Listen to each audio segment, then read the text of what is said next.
15 is all about immune response. So let me first introduce myself. I'm Shari Almorante reporting in chapter 15. So here is chapter outline. So 17.6 is about T lymphocyte activations and mechanism of actions. 17.7, the modular structure of antibodies. 17.8, which is the DNA rearrangement that produces genes that encoding B and T cell. So next is, here is the learning objectives. So at the end of the lesson, students will be able to first is describe the activation mechanism of lymphocytes and their role in adaptive immunity, including antigen recognitions and immune response coordinations. The second one is describe the modular structure and functional diversity of antibodies, emphasizing their roles in antigen binding, pathogen neutralizations, and immune specificity. And the last is explain the genetic mechanism, including the DNA rearrangement that produce diverse and specific receptor in B and T cells, enabling effective immune response. So, ang una nating itatakal, which is the 17.6, the T lymphocytes, activations and mechanism of actions. So, ano nga ba ang T lymphocytes? So, T cells are vital part of immune system, which is responsible for recognizing and responding to infections. So, si T cells are like body's security.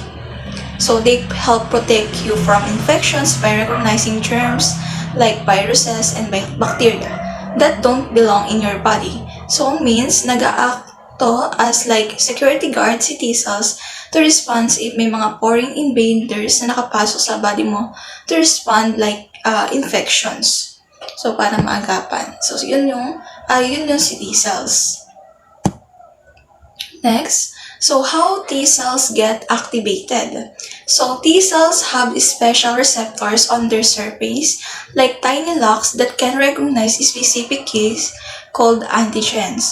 So, yung mga antigen na yon is like small pieces germs. So, however, si T cells ay need niya ng mga helpers to see this kind of antigens in a bacteria. So, maraming antigens ang iba't ibang bacteria, viruses, and so more. So, ang mga iba pang helper ni T cells ay ang dendritic cells and macrophages, which is they act as a messenger.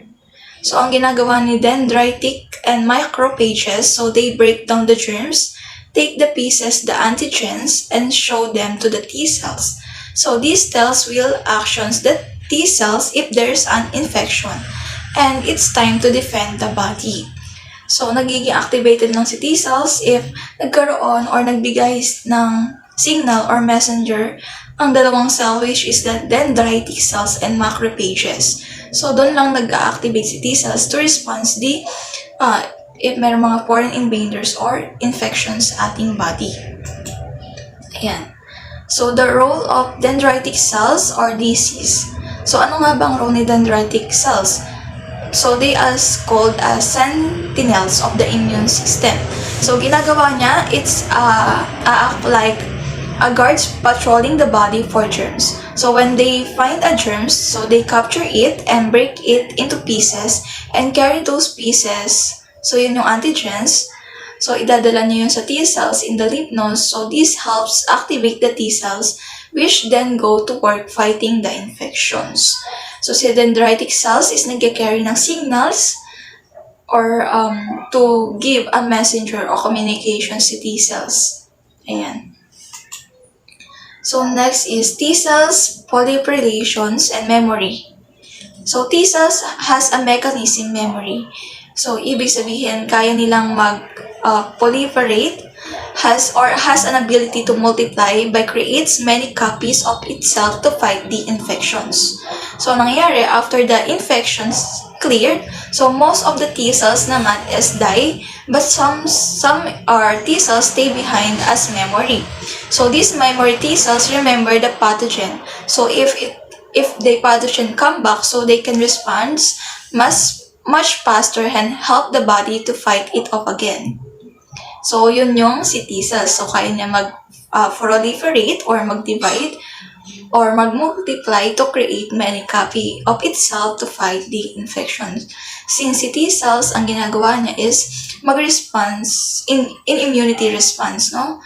By to fighting the infections or makaka-apekto sa body natin like foreign invaders or fighting the pathogen. So, yun yung ibig sabihin ni T lymphocyte and how it get activated or what the mechanism of T cells. So, we have a type of T cells are categorized based on their function. So, may iba't ibang type.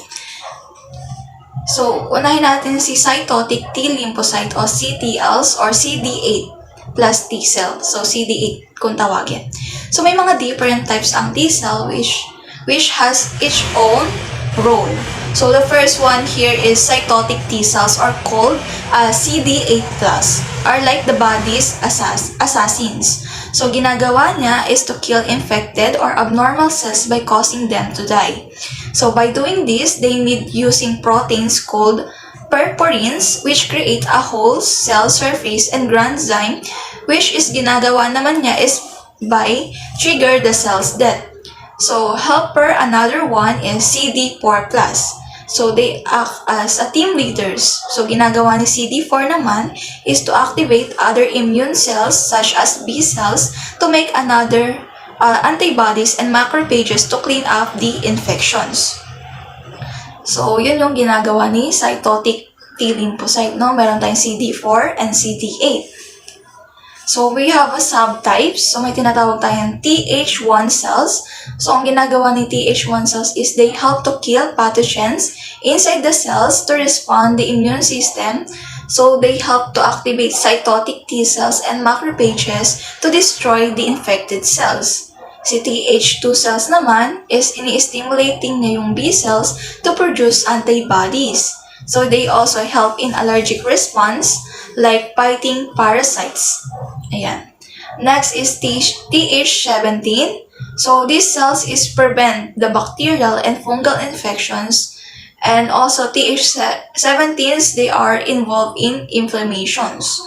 So, yun yung response ni CD8+. So, they act as to kill the infected abnormal cells. Ayan. So, may mga protein din na tumutulong by perforins. Ayan. To create an enzyme like granzyme to trigger the cell death, ano? So, si CD4+ naman, so they act as team leaders. So, ginagawa nila is to activate the immune cells, like B cells, to make another antibodies. So, maraming antibodies para ma-fight yung infections and malinis by deactivating the macrophages. Ayan. So, next. So, next may tinatawag naman tayong regulatory T cells or Treg cells. So, si regulatory T cells act as immune system control officer. Ginagawa nila is to control and to stop the immune system to become over-aggressive and attacking the body's own healthy. So, kumbaga, ang ginagawa nila is they kill itself and hindi niya na recognize na yung mga healthy cell is na-invade niya because of too much activating, no? So, si regulatory T cells na is kinokontrol na yung pagiging too aggressive ng para hindi niya i-kill yung sarili niya. So, maaring maapektuhan yung mga healthy cells. So, which can cause naman to autoimmune disease. Ayan. So, Treg cells also help protect the fetus during pregnancy by preventing the mother's immune system from attacking it. So, si Treg act as a controller by immune response where or when they attack. So, siya yung nagre-regulate or nag-control kung kailan, kung saan, anong pwede niyang i-attack kung too much more activated si regulatory T cells, ang nangyayari, they kill themselves, lalo na yung mga healthy cells. So, naaapektuhan and nagkakaroon ng autoimmune diseases. Ayan. So how does an infected cells reveal its conditions to a T cells? So nangyayari, when a cell gets infected, it displays pieces of the pathogens called antigens on its surface. So anong nangyayari, nakikita natin yung sa cells if infected through having an antigen sa surface ng healthy cells. So si T cells have a special receptor called TCRs that can recognize these antigens.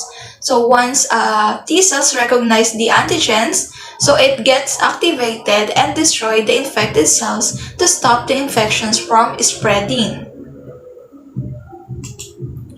So next is, what is an APC? So another here is tinatawag natin siyang antigen presenting cell or APC. So isa siyang cell na ina-activate niya yung T cells to help by showing them pieces of pathogens. So like antigens, pinapresent niya yung mga different cells para ma-fight sa infected cells. So example of APC is include the dendritic cells and macrophages, which is ginagawa nila is to capture the pathogens and break them down and present their antigens to T cell to start the immune response. So yun yung APC. So pinapresent ni APC what kind of antigen para mag-respond si T cells by the helper of dendritic cells and macrophages. So differences between T cells types, no? So TH cells versus CTLs. So CTH cells or helper T cells so they help activate other immune cells and assist in making antibodies to fight infections. So si CTLs naman is tinatawag natin siyang cytotoxic T cells. So ang ginagawa naman niya is directly attack and kill infected or abnormal cells to stop the spread of infections. So kay TH cells versus Treg cells naman, ano yung pagkakaiba nila? Si TH cells or yun nga, si helper T cells is pinopromote niya and in-strength niya yung immune response to fight the infections. While si Treg cells naman or tinatawag siyang regulatory T cells, which is ang role niya is to calm down the immune system to prevent it from attacking the body's own cells and keep it balanced and avoiding autoimmunity. So si regulatory T cells kasi siya yung controller. So para hindi masyadong activated ang immune response natin to fight the infections, kapag much more ang activating niya ang nangyayari, they kill themselves or lalo na yung mga healthy cells. So nakikill yung mga healthy cells.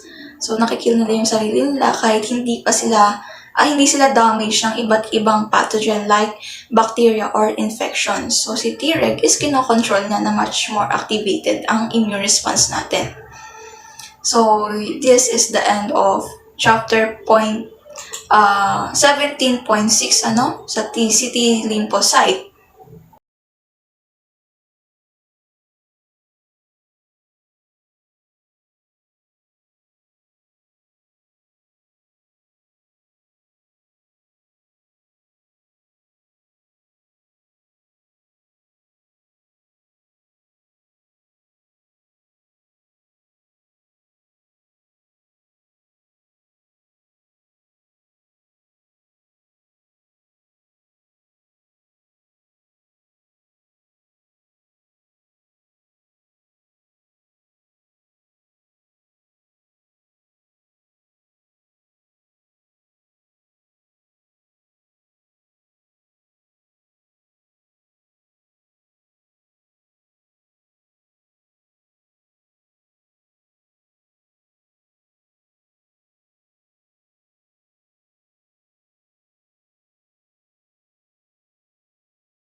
So another chapter, so continuous lang, which is 17.7 naman, which about the modular antibodies structure. So we will explore the modular structure of antibodies, which are crucial components of the immune systems.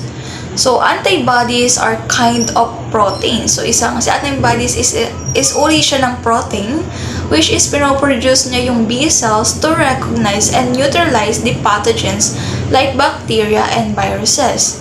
So dito mapag-aaralan natin yung different parts of antibodies, which has an each with specific functions, and how these parts of the antibodies work together to help the immune system defend the body. So let's define first what is antibodies, no? So antibodies is also known as immunoglobulins, which is Ig. So it is kind of protein made by B cells and plasma cells to fight infections. So ang role ni antibodies is they act as special locks that can recognize and bind to harmful keys, which is the antigens nga or pathogens like viruses or bacteria. So once bound, the antibodies help them neutralize the pathogens and signal other immune cells like phagocytes to destroy them. So yun yung si antibody. Siya yung it is made by B cells, so it is kind protein to fight the infections. So mapag-aaral natin yung parts later. So ito. So let's tackle about the antibody structure. So antibodies are made up of two heavy chain, which is the larger parts as you can see here in illustration or pictures, which is weighing 50,000 to 7,000 Daltons, and two light chains, which as you can see is smaller parts weighing 20,000 Daltons. So yung mga yun na yun are connected by these sulfide bonds. So the structure of antibodies, it looks like a Y letter, no? With each chain having two main parts, which is the constant region, letter C, which are the same in all antibodies of the same type, and variable region, letter B, B victory, which are unique and allow the antibody to specifically recognize and bind to different pathogens. So may structure siya, no? It looks like a letter Y. So ganun ang itsura ni antibodies. So may mga specific kung saan nagbabind si antigen. So have antibody have a different parts. So una yung variable regions kung saan yun yung part na magbabind doon ang antigen to identify ano nga bang specific antigens ang meron doon like in a bacteria. So they helping antibodies recognize and target different pathogens.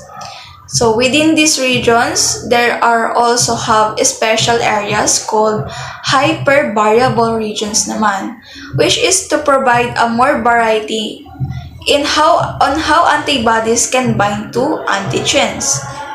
So the constant region of the heavy chains to decide the antibodies type such as IgG or IgM and its function in the immune systems, like helping other immune cells to attack the pathogens.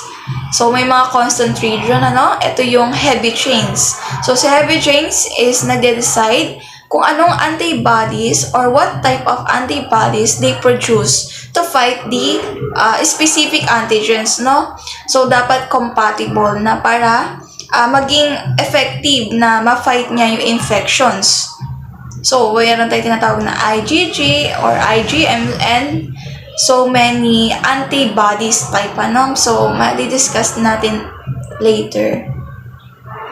So, as you can see here is the structure of the antibodies, which is the heavy chain, the light chain, the sulfide bond, the hypervariable regions, the variable regions, and the constant regions. So, we have a classes of antibodies. So, ito yung sinasabi ko kanina na may mga iba't ibang type of antibodies to fight the specific antigens. So, may iba't iba rin kasing antigens. So, first, we have IgM, kung tawagin, which is the first antibodies that made when the body encounters an infections. So, it's have a short life but helps to quickly fight the infections in the early stages. So, si IgM is mas mabilis siyang mag-response immediate to response the infections. So, kapag naka-encounter siya ng infections, so they quickly fight, no? And they have a short-lived lang. So, may tinatawag naman tayong IgG. So, the most common antibody found in blood. So, makikita siya sa blood and lymph. So, it plays a major role in secondary immune response, meaning it helps the body respond more quickly if the same pathogen is encountered again. So, next is IgE.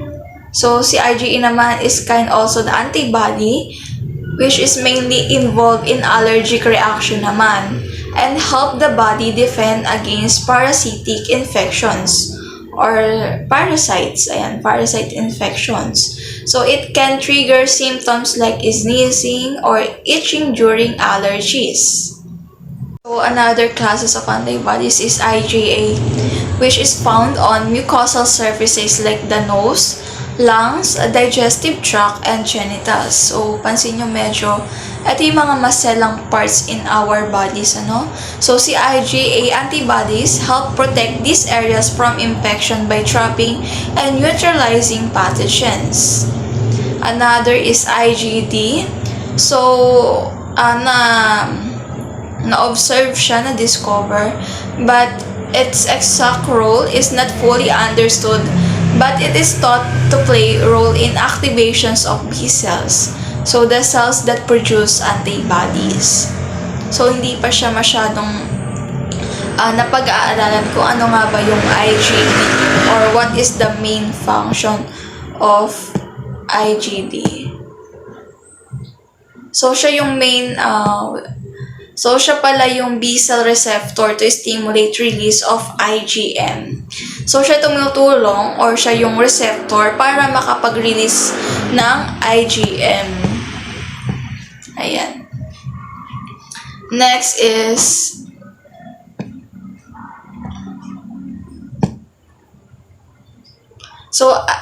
antibody specificity. Ayan. So, antibodies is meron siyang specific parts where antigens bind. So, ito ay tinatawag na epitopes. So, the hypervariable regions part ni antibodies is ang role niya is to allow and recognize of wide variety of antigens by having different shape. So, si antigen kasi is may napag-aralan natin sa microbiology and parasitology na ang antigen is may mga different shape, ano? So, si hypervariable regions, which is yun yung part ni antibody, so ang role niya is to recognize of some variety antigens by having different shape. So, siya yung nagre-recognize kung anong uri nga bang antigen yun based on the shape. So, each antibodies has two identical binding site created by the interaction between the variable regions of the light and heavy chain, ensuring the antibody can attach precisely to the antigens. So, sa dalawang area, which is the light and heavy chain, ano? So, dun nagbabind si antigens, which is dun, to ensuring that antibody attach precisely to antigen. So, biological functions, different antibodies classes have unique roles. So, let's tackle ano nga ba yung mga unique roles ng iba't ibang klase ng antibodies. So, the first is IgM. So, ginagawa niya is to activate the complement system, helping to break down and destroy bacterial cells. So, next is si IgG naman is to help immune cells called phagocyte to engulf and destroy pathogens and can also cross the placenta, providing protections the fetus. And another one is IgA. So, ang ginagawa niya naman niya or role is to bind to mast cells to triggering the release of histamine during allergy reactions, causing symptoms like itching or swelling. So, yun yung chapter point 17.7, no? The modular structure of antibodies. Sa pag-aaral natin yung antibodies, anong meaning niya, anong role niya sa ating body. Ayan, may mga different types ang antibodies, the structure, ayan. So, after we tackle the 17.7, so let's proceed to 17.8, which is the DNA rearrangement that produce genes encoding B and T cell antigens. So, ano nga ba yun?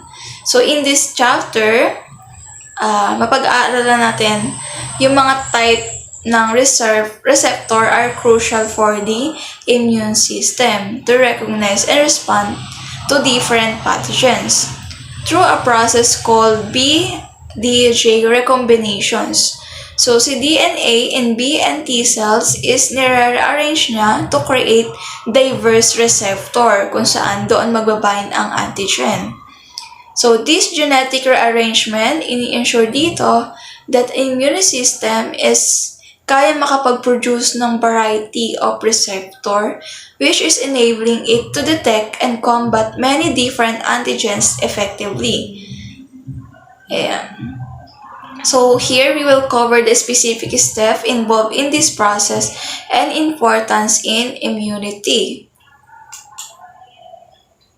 So, let's tackle first the basic structure. Kanina na pag-aralan natin yung mga klase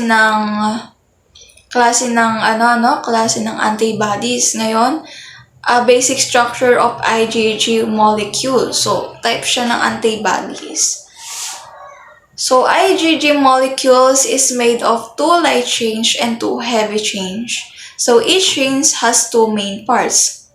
So, the variable region, so this part is unique to each antibodies and allow it to recognize and bind to specific antigens, making the antibody antigens specific. So, ang role niya is to recognize and bind to specific antigens.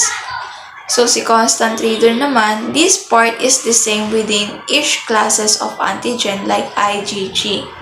So, ang ginagawa niya is to provide consistency in the antibody's structure and function and help it performs the job in the immune system. So, si constant region, as you can see, nasa part siya ng stem, no? It looks like letter Y. So, nasa part siya ng, parang yun yung katawan ni antibodies. Ang ginagawa niya kasi is to provide the consistency, structure, and function para makapag-perform yung mga each part doon or na yung naka-part pa doon sa constant regions. So, structure of IgG molecules. So, kanina na-discuss ko.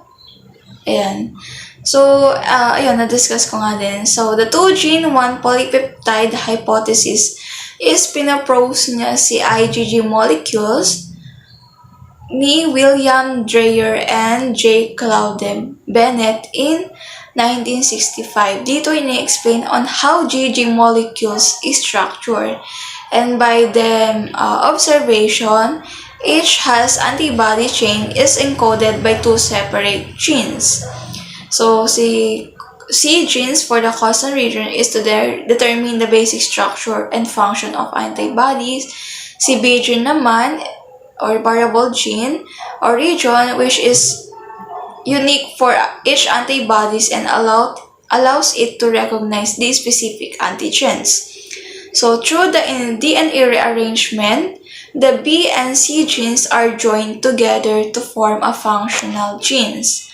So this process generates the diverse variable regions in antibodies which allow them to recognize and bind to a wide variety of pathogens, giving the immune systems the ability to target many different types of infections effectively.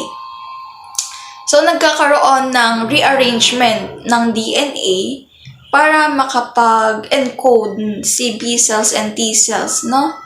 So, yun nga yung variable regions and constant regions is nag-join together to form functional, para makakapag-functions. Ayan, so they allow to recognize and bind with different or variety of pathogens. So, marami kasing pathogens, iba't iba. So, to respond and to target the different types of infections. Ayan. So, next.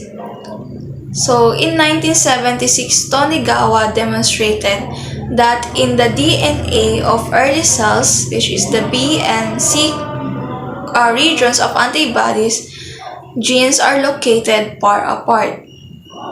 So, however, during the development of antibodies producing cells, so these regions are rearranged and brought close together. So, this process of DNA rearrangement in lymphocytes allows for the creations of diverse antibodies, enabling the immune system to recognize and respond to many different pathogens. So next is DNA organizations and rearrangement for antibodies genes. For light chains, which is tinatawag natin siyang kappa type, which is the germline of DNA constant, multiple B genes, J segment, and a single C genes. So during the process of DNA rearrangement, the one B gene or the variable region is nagko-combine with a segment, with a J segment, while the DNA between them is nare-remove. So this forms a complete BJC gene, which is then to transcribe into mRNA. So the mRNA is processed to produce functional light chain, allowing the immune system to create antibodies with a specific antigen binding site.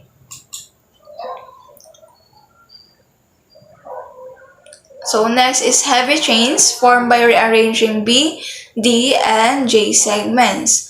So heavy chain rearrangement occurs before light chain rearrangement.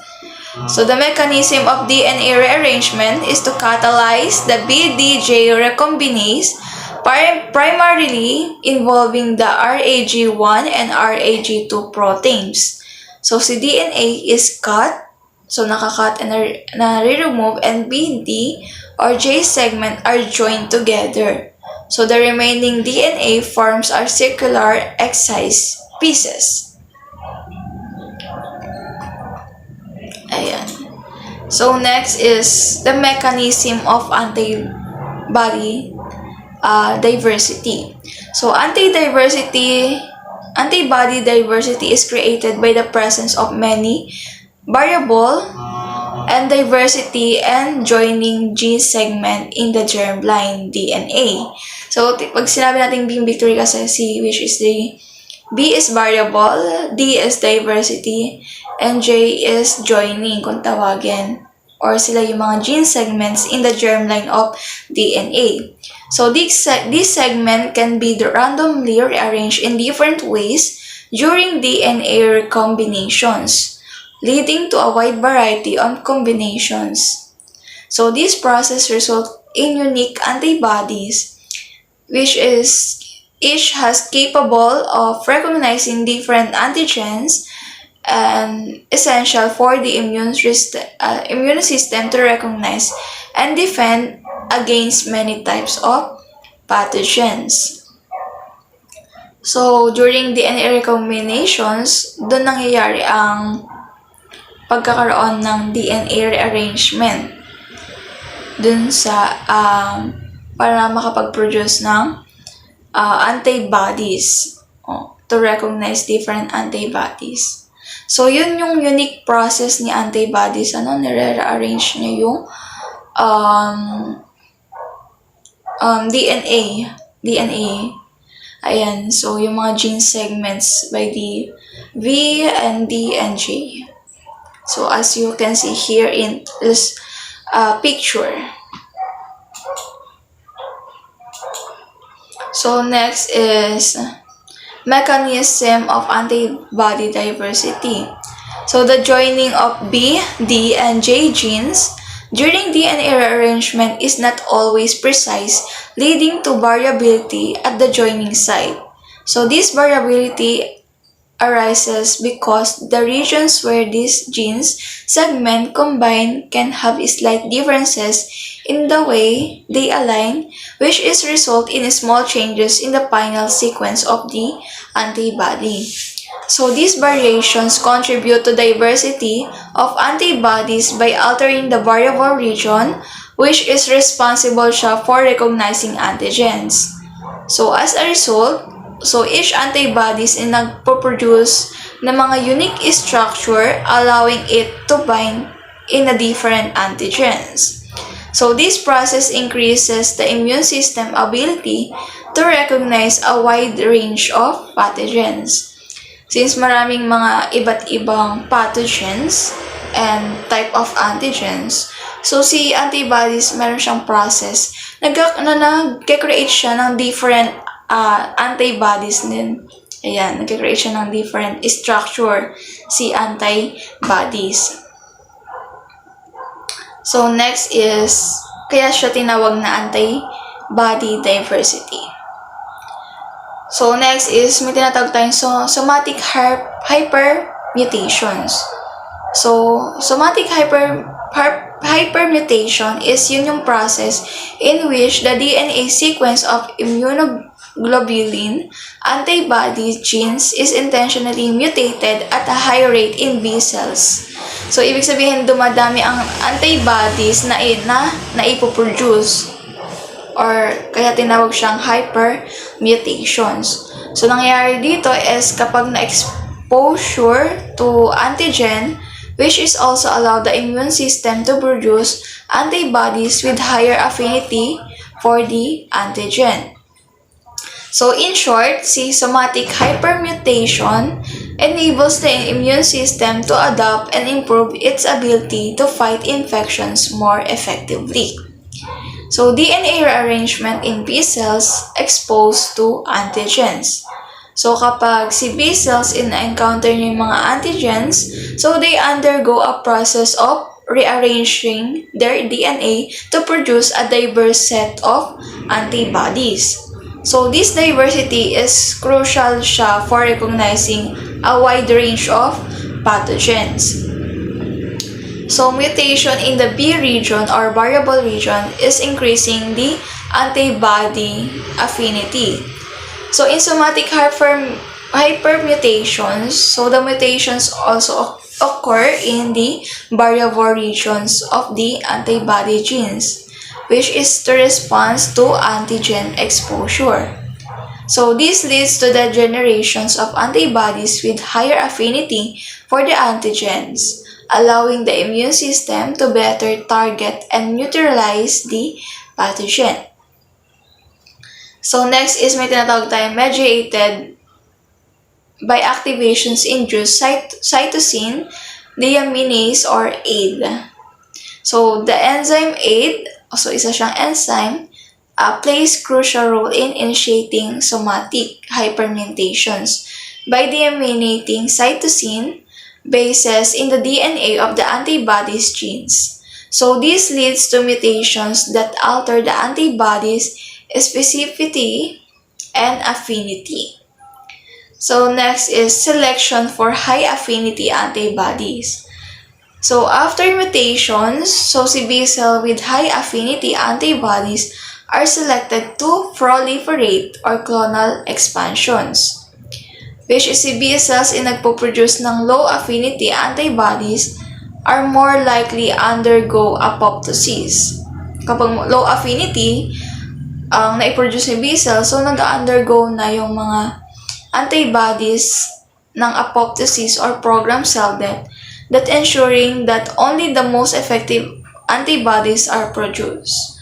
So, makakaapekto kasi yung mga antibodies kapag low affinity siya. So, ang ginagawa, pinoprogram cell death na, and yung mga kailangan lang is yung mga high affinity antibodies or clonal expansion to fight the pathogen. So, yun yung somatic hypermutation. So, nagpo-produce ng antibodies or mutated, which is high rate ng B cells. Ayan. Kapag much more ang pag-mutation ng antibodies or pagdami, mas maganda kasi much more na maki-clean up yung mga pathogen. So, next is proceed to class switching B cells and can switch from producing the IgM to other antibodies classes like IgG. So, nagkakaroon ng switching sa B cells para makapag-produce ng iba't ibang antibodies classes. So, class switching is the process by which B cells change the antibody class. So, they produce such as from IgM to IgG, IgA, or IgE. So, yun yung mga classes ng antibodies. So, it is unique process na nagkakaroon ng switching sa B cells. So, this occurs by replacing the constant region of the heavy change while preserving the variable region to determine the antigen specificity. So, cytokinase from helper T cells is to guide the class switching. For example, is interferon gamma, which is ini-induce niya to switch to IgG productions, that tailoring the immune response to specific infections. So, ayun. Yun yung isang another unique process ni antibodies na nagkakaroon ng switching kay B cells to produce many classes of antigens. Like by the helper of directed to cytokinase from helper T cells. So, ini-induce niya yung IFNY para makapag-product or makapag-produce ng many more IgG classes. So, next is antibody diversity summary from a small number of germline genes. So, antibody diversity comes from a small set of genetic instruction, but through rearranging these genes, a huge variety of antibodies are produced. So, this process combines different light and heavy chains to create antibodies that capable of recognizing many types of pathogens.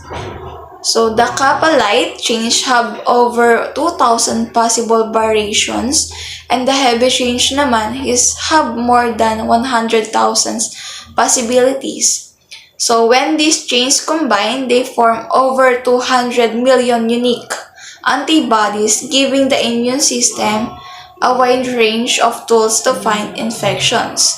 So, ibig sabihin, unique ang isang antibodies, Kaya siya tinawag na antibodies diversity. So, bukod sa unique yung process niya kung paano mag-switch ng different classes of antibodies. So, meron dun sa structure kasi antibodies na tinatawag natin kappa light change, ayan, and the heavy change. So, yun yung mga variations na nag-help. So, kapag nag-combine yun, nagpo-form pala ng 200 million antibodies. So, 200 million na yun, iba't ibang antibodies yung naipoproduce para ma-combat yung mga different types of pathogens to get an infections. So, kung maraming mga infections sa ating body, so by the help of antibodies to produce more 200 million pala kapag nag-combine si kappa light change and heavy change. Ayan. So, next is basic gene arrangement in germline versus to antibodies producing cells. So in the germline DNA, the segment that code for antibodies is known as B, D, J, and C, are separated by non-coding DNA. So these segments are not yet arranged in a way that allows them to make functional antibodies. So hindi sila arrange, ano? So when a B cells begin producing antibodies, so the DNA is rearranged so that one B segment and one D segment for heavy chains and one J segments come together to form a complete gene next to the constant regions. So the rearrangement process starts when the RAG proteins cause double-strand breaks between the B, D, and J segments.